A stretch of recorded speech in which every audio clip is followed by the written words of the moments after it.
Olá pessoal, tudo bem? Quem vos fala é o professor Salomão. Pessoal, vamos aqui, portanto, dar seguimento à nossa videoaula.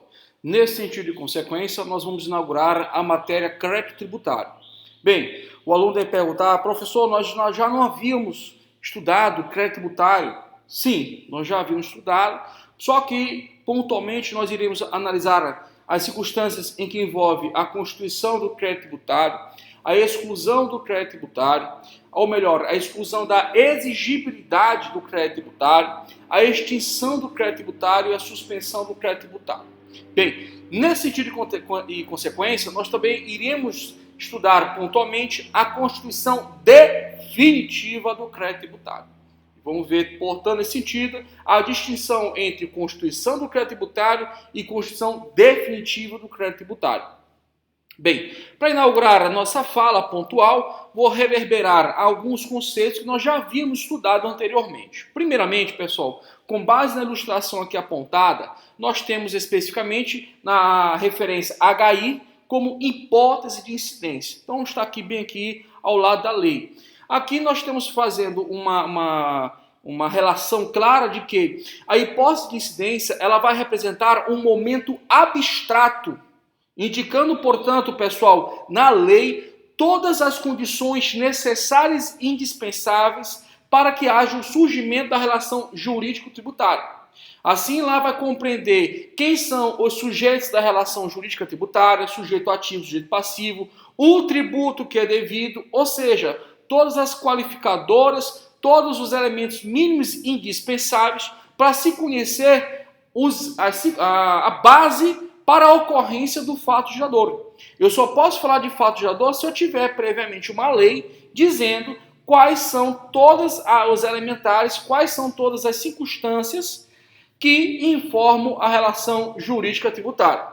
Então, pessoal, nesse sentido e consequência, quando nós falamos que ocorreu o fato gerador da obrigação jurídica tributária principal, aqui inclusive colocado como outro sinônimo, fato imponível, nós estamos dizendo pontualmente que um comportamento humano, uma atividade comercial, um empreendimento, um lucro, uma propriedade, né, o exercício do direito de propriedade, uma transmissão de bens, ou uma situação de guerra externa ou calamidade pública, enfim, alguma circunstância do mundo humano, do mundo fenomênico, ocorreu, portanto, perfeitamente, dando, portanto, pessoal, o fenômeno da subsunção do fato à norma jurídica.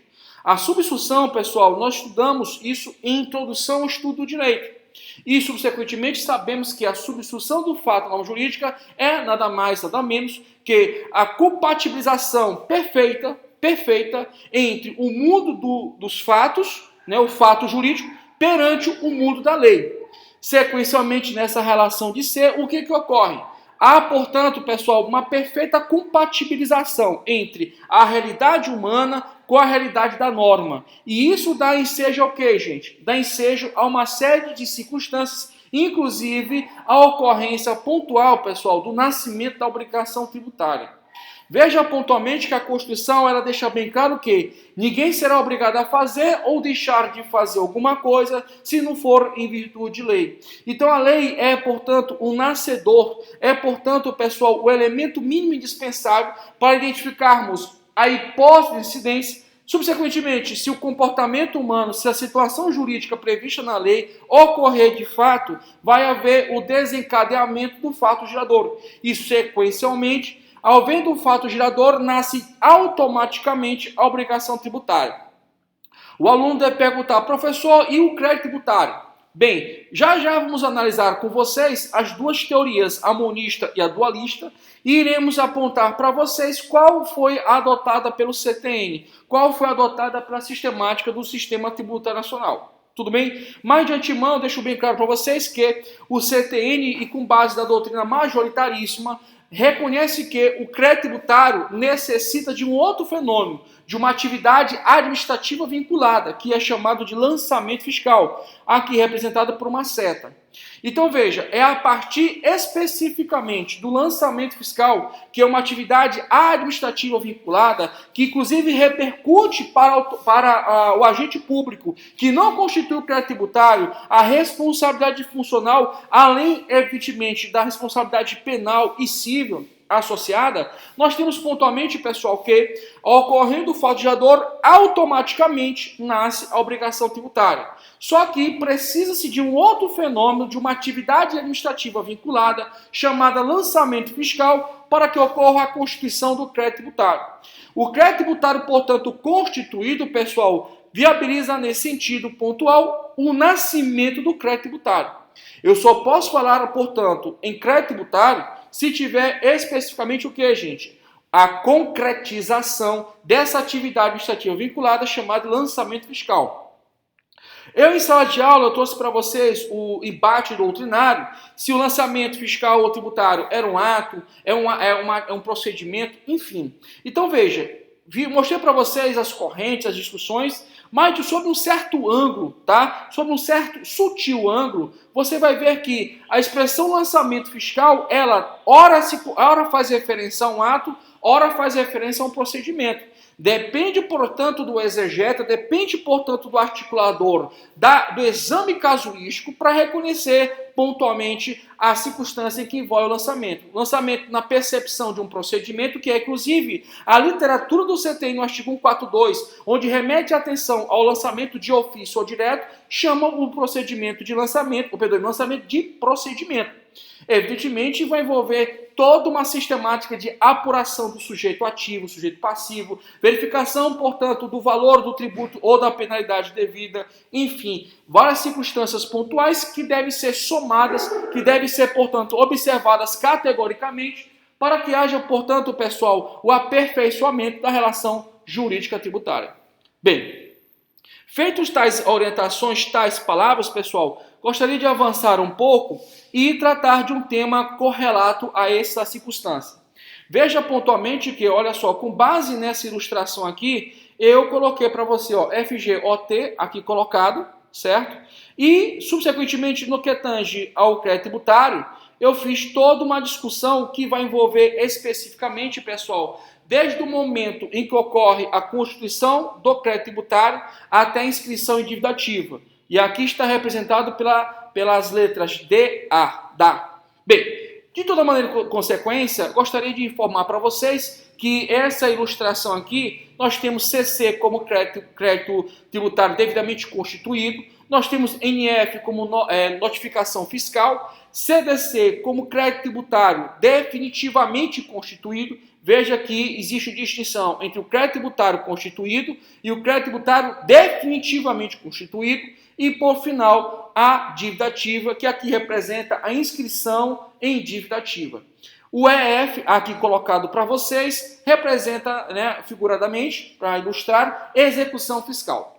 Bem, o que nos transmite da situação total aqui apresentada?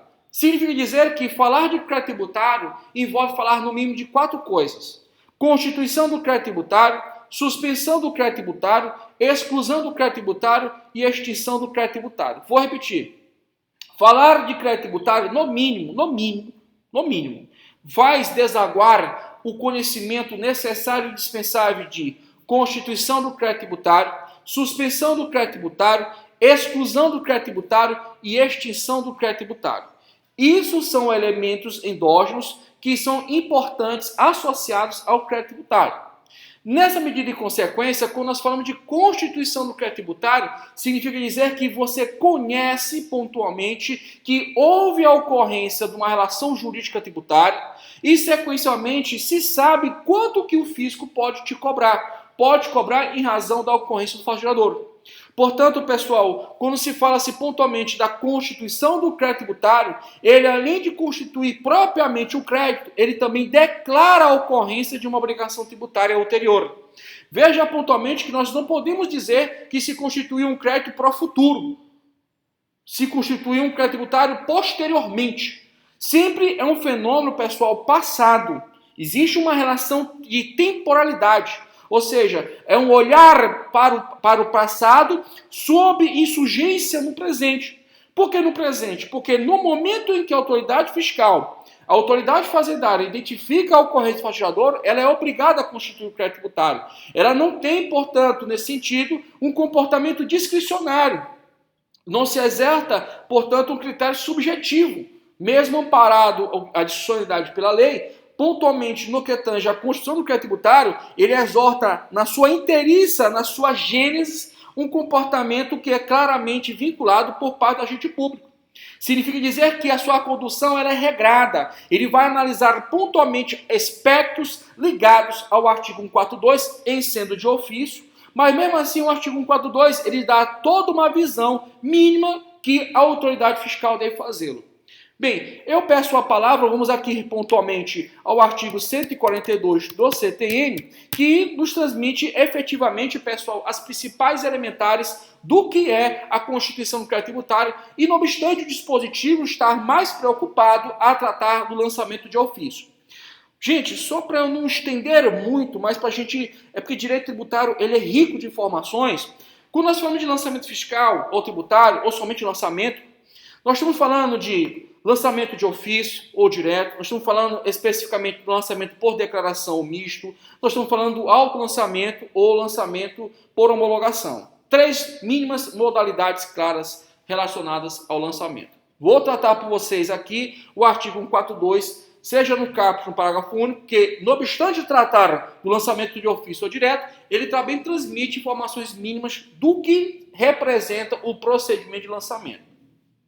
Bem, vamos aqui pontualmente à leitura do artigo 142 do CTN, abre aspas, compete privativamente à autoridade administrativa constituir o crédito tributário pelo lançamento, assim entendido o procedimento administrativo. Nesse sentido e consequência, quando falamos especificamente de procedimento em matéria de direito administrativo, nós estamos falando, portanto, pessoal, de um conjunto de atos dotados de relação de similitude e sucessão lógica. Traduz. Significa dizer pontualmente que a autoridade administrativa ela segue um protocolo de exame e de análise. Ela segue todo um crivo, portanto, de que identificar quem são os sujeitos, identificar se houve ou não fato gerador, identificar qual é a matéria tributária, identificar o valor do tributo ou da penalidade se ocorrer, enfim, segue todo um roteiro, todo, portanto, pessoal, um checklist de informações para se chegar e alcançar especificamente, pessoal, a verificação concreta se houve ou não o nascimento do crédito tributário. Bem, assim entendido, o procedimento administrativo tendente a verificar a ocorrência do fato gerador, da obrigação correspondente, sequencialmente, determinar a matéria tributária, calcular o montante do tributo devido, identificar o sujeito passivo e, sendo o caso, propor a aplicação da penalidade cabível. Tudo isso quem faz, gente? A autoridade fiscal. Contudo, todavia, entretanto, você vai lembrar da nossa aula presencial que eu disse para vocês que nem todas as vezes o tributo é lançado de forma de ofício, como o IPTU, como o IPVA. Nem todas as vezes. Nós temos o imposto de renda, por exemplo, que o lançamento dele não é de ofício. O imposto de renda e proventos de qualquer natureza, pessoal, que é inclusive o imposto federal, ele não é lançado de ofício. Inclusive, o contribuinte ele tem um comportamento ativo para a constituição do crédito tributário. Nesse sentido, em consequência, o próprio contribuinte ele antecipa o pagamento do imposto de renda. Veja pontualmente que eu aqui lecionando, efetivamente está sendo descontado, pessoal, mensalmente, de forma devida, de forma correta, o imposto de renda pessoa física devido. E, sequencialmente, a cada ano calendário, eu vou prestar o quê, gente? A declaração do imposto de renda. Então, veja, há uma antecipação do pagamento. Nesse caso pontual, a legislação exige que seja recolhido na fonte pelo responsável tributário e, sequencialmente, eu terei que ter a obrigação acessória, que na sua modalidade é uma obrigação de prestação positiva, de fomentar informações de fato e de direito quanto à natureza, quanto à ocorrência do fato gerador. Eu vou, portanto, fazer todo o serviço da autoridade fazendária e, sequencialmente, havendo, portanto, um pagamento a mais de todo o imposto de renda, eu receberei, naturalmente, a restituição do imposto de renda, que, inclusive, vai vir para a minha conta. Pontualmente, pessoal, é uma sistemática lógica o sistema tributário. Não há é uma linda ciência. É uma linda ciência. Ela te dá uma certeza, pelo menos racional, de compreensão dos fenômenos. Não tem um grau de subjetividade. Aliás, infelizmente, vem se criando teorias sobre teorias que acabam confundindo a coisa. Mas tributário é muito estável. Bem, feito tais orientações pontuais, eu gostaria de pontuar e tratar aqui logo de exclusão do crédito tributário. Evidentemente, vai ter só uma aula clara e pontual sobre a exclusão do crédito tributário, sobre suspensão do crédito tributário, e enfim, na próxima, subsequencialmente, falarei de extinção, mas eu queria só trazer um apanhado aqui para vocês. Bem, quando nós falamos de exclusão do crédito tributário, pessoal, nós estamos falando de uma barreira legal, de uma cláusula legal, em que impede a constituição do crédito tributário. Veja pontualmente que o crédito tributário, ele compreende, ele abraça tanto o tributo devido quanto a infração devida. Tributo é toda prestação pecuniária compulsória em moeda ou cujo valor nela se pode instituir. Não, perdoe. Tributo é toda prestação pecuniária compulsória em moeda ou cujo valor nela se pode exigir, instituída em lei e cobrada mediante atividade administrativa plenamente vinculada. Isso está na redação do artigo 3º do CTN. Modalmente, nós temos que a exclusão, ela reconhece pontualmente que existe uma hipótese de incidência, houve um fato gerador, desenvolveu-se nesse sentido uma obrigação tributária, mas em razão de isenção e de anistia, não há como cobrar tributo e não há como cobrar uma penalidade pecuniária. Por quê? Porque a lei mandou. Veja pontualmente que a lei, ela cria uma barreira, ela cria, portanto, um obstáculo para que a autoridade fiscal venha a cobrar o tributo. A autoridade fiscal, ela reconhece de fato que houve um comportamento, portanto, uma situação jurídica que moldou especificamente com o nascimento de um tributo ou o nascimento de uma penalidade pecuniária. Mas em razão da isenção, pessoal, em razão da anistia, não pode ser cobrado o tributo. Ao bem ao veres, a isenção está ligada ao tributo devido e a anistia à penalidade pecuniária. Lembrar pontualmente que o tributo decorre sempre de um comportamento lícito. Não obstante a incidência do princípio pecúnia no wallet, o tributo é sempre devido. Pouco importa essa situação que a atmosfera extrínseca, não introspectiva, mas extrínseca ao tributo seja ilícita. O que importa é o tributo ser em si lícito. Bem, dando seguimento aos nossos trabalhos, nós temos especificamente as situações de suspensão do crédito tributário. Eu coloquei assim, mas já estou te dando uma orientação clara, que na verdade não é uma suspensão do crédito, mas uma suspensão da exigibilidade do crédito tributário. Então, pontualmente, há um comportamento, portanto, do contribuinte, né? Por exemplo, um parcelamento do débito tributário, né? Do crédito tributário, e aí esse comportamento viabiliza o quê? A suspensão do fisco dar seguimento à persecução do crédito tributário. O fisco, portanto, a Fazenda Pública, ela fica o quê, gente? Ela fica em stand-by, e se concluída, portanto, todo o pagamento do parcelamento do crédito tributário, e aí chega a ser o quê, gente? A extinção do crédito tributário. Bem, a suspensão da exigibilidade do crédito tributário vai ser um momento específico de análise e nós vamos, com muito prazer e dedicação a você que está nos ouvindo e nos assistindo, nós iremos, portanto, tirar todas as suas dúvidas conceituais associadas, ao menos a nível de uma exposição teórica e prática também. Bem, seguindo o raciocínio, nós temos a extinção do crédito tributário. A extinção do crédito tributário, pessoal, simplesmente ele põe fim a todo e qualquer tipo de cobrança ou de execução por parte do fisco da Fazenda Pública. Significa dizer, pessoal, que não há mais que se falar em crédito tributário, porque ele foi extinto. Seja em razão da prescrição da decadência ou mesmo do pagamento integral do tributo, falar em extinção do crédito tributário significa dizer que pontualmente o crédito deixou de existir. Se deixou de existir, portanto, o crédito tributário, também deixou de existir o quê, gente? A relação jurídica tributária. Se deixou de existir a relação jurídica tributária, não pode mais o fisco, pessoal, ele regressar temporariamente, né, a fazer um fluxo temporal para o passado e novamente te cobrar. Veja pontualmente que encerrou categoricamente a relação jurídica tributária na medida de consequência que houve a extinção do crédito tributário. Não significa dizer que nunca existiu a relação, ela existiu, mas ela teve o seu apogeu, teve o seu fim. Veja pontualmente que o crédito tributário é como se fosse a vida do ser humano. Ele tem um momento que é o seu nascimento, que é a construção do crédito tributário, tem, portanto, o seu grau de maturidade, e aí eu queria adiantar para vocês que é a constituição definitiva do crédito tributário, e tem seu encerramento, pessoal, que é a extinção do crédito tributário. Nesse fluxo pode acontecer aqui, sequer o crédito tributário nasce, que é a exclusão. Pode acontecer circunstâncias em que esse crédito tributário fica suspenso quanto à sua exigibilidade. Suponhamos mais um caso aqui para endossar a nossa fala. Vamos supor pontualmente que o contribuinte, depois de devidamente notificado, aqui ó, NF, ele simplesmente, pessoal, apresenta uma reclamação, uma impugnação administrativa questionando a validade, seja no âmbito formal e material, do crédito tributário constituído pela autoridade administrativa. Vamos supor pontualmente que ele questione especificamente o carnê de IPTU que ele recebeu lá do débito de IPTU.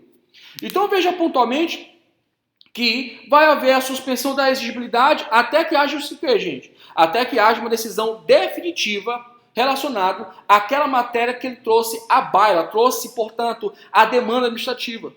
Veja que se ele ganhar dentro de um questionamento de primeira instância, segunda instância administrativa, que como vimos em sala de aula chama-se duplo grau de cognicidade administrativa, ou seja, todo um procedimento de análise circunstancial quanto à existência, quanto à validade em si do crédito tributário, chegando-se, portanto, à decisão administrativa, inclusive por órgão colegiado, que o crédito tributário, especificamente, pessoal, ele já não poderia ter existido porque aquele indivíduo que impugnou não é o contribuinte, foi uma falha por parte do fisco, e ainda mais ainda, nesse sentido e consequência, verifica-se pontualmente que sequer houve fato gerador. Então, pontualmente, o que vai acontecer? Vai se extinguir o crédito tributário em razão de uma decisão administrativa em sede de duplo grau de cognicidade. Então, pessoal, essa aqui é o mecanismo, essa aqui são, portanto, o diálogo que nós vamos trabalhar com vocês ao longo, portanto, das nossas 4 videoaulas específicas para trabalhar da matéria. Nesse sentido e consequência, pessoal, eu gostaria só de ponderar no próximo vídeo aspectos relacionados ao lançamento fiscal, à dívida ativa e à certidão da dívida ativa, tá? Bem, meus queridos, muito obrigado pela atenção de vocês, fiquem em paz e desejo-lhes um bom dia, boa tarde, boa noite. Até mais!